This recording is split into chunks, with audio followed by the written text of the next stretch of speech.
Good communication is the key to any successful small business. I'm Nathan from Jim's Car Detailing, and today we're going to show you a few tips on how to speak to your clients effectively. Good communication would come down to exactly what the client is after. So a good example would be a client would ring up and say, look, I'm after a full detail.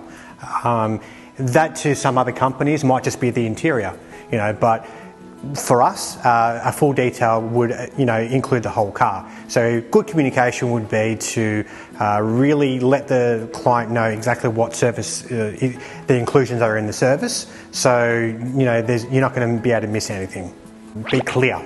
Be very clear on when you are explaining what the service is going to be, just so that you're not bombarding the client with too much information. Try and keep it as simple as possible, but at the same time letting the client know exactly what you're going to do. So generally when a client calls you, it's for a specific job. So let's say if they do ask for an interior detail, you might end up asking an extra question because it might be really dirty or there might be excessive dog hair. So good communication will be to make sure you ask those questions so that you don't miss them. Because the last thing you want to do is underquote yourself, get to a job, and then all of a sudden have to ask the client, well, it's going to take me X amount of time, it's going to cost a little bit more. It's going to really frustrate the client, and you don't want that sort of reputation. I've got a few tips that I use when a client requests, let's say, a cut and polish. And generally when a client asks for a cut and polish, it's always for a reason. There's a scuff or there's a deep scratch. Just so that the client knows exactly whether or not that scratch can be resolved or fixed is the old fingernail trick, where I ask the client, go over to the scratch, let's see if you can actually get your finger, and if it catches on it, it's too deep. We're probably going to struggle getting that out. So that might require to be resprayed. These are the things, that you could always ask on the phone before you get out there and realise that you're not going to be able to fix that problem for the client. So that's where good communication comes into it.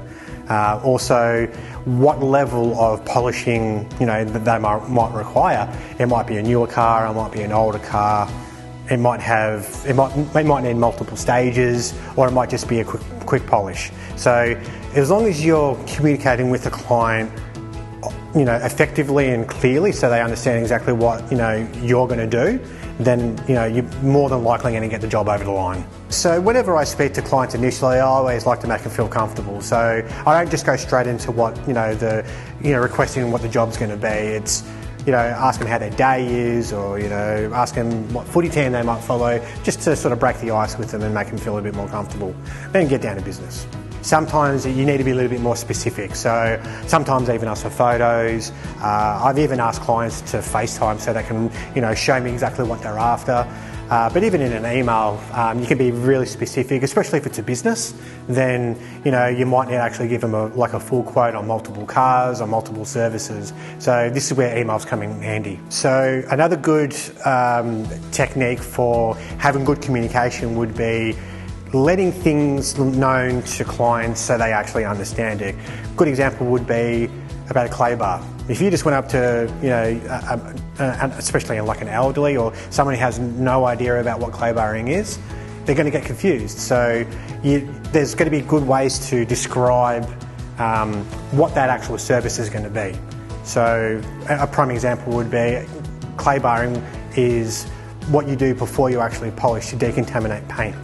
Because you could wash your car over and over again, but as soon as dirt bonds to the paint, the only way that you're going to be able to get that off is to decontaminate the paint.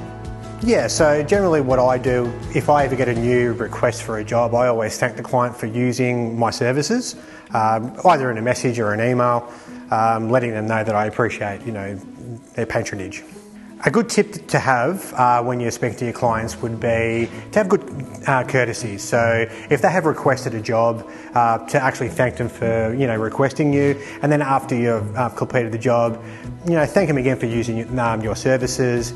Be kind to them and actually say, here's a business card or here's a magnet, possibly for use further down the track. So an effective way to deal with complaints when you get them is straight away call your client, find out exactly what's happened so that you can actually rectify it.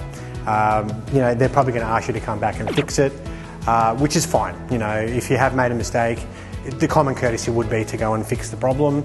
But that's where good communication comes into it, so that you understand what has happened. Yeah, so whenever I speak to my clients, if I have done an error or made a mistake, just make sure that you understand exactly what what has happened, and to repeat the question so that you don't miss anything. Because no matter what industry, you're going to make a mistake. So it's how you deal with that on a professional level is what's probably going to make that person come back to you. Thanks for watching. If you enjoyed the video, please hit like and subscribe, and I'll see you next time.